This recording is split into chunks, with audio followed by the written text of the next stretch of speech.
In this video, I will discuss about rising wedge pattern. So a rising wedge is a bearish pattern which indicates downfall in the price. In this pattern, the supports and resistance levels of the price keep getting increased. It means that the price is in an uptrend. So I can draw a trend line over here and a trend line over here. This lower trend line is acting as a support.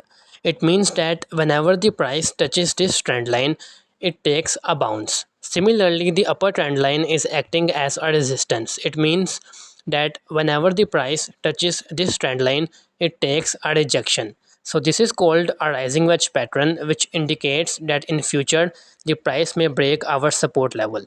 As you can see that the price has successfully broken down our support level.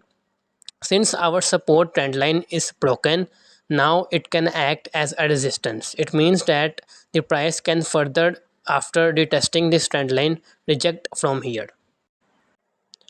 You can mark these horizontal support levels as the targets of our downfall. So I will mark this one as my second target. Okay, so now let's see. You can see that the price successfully took rejection from our trend line. So I hope you understood the concept. Please subscribe.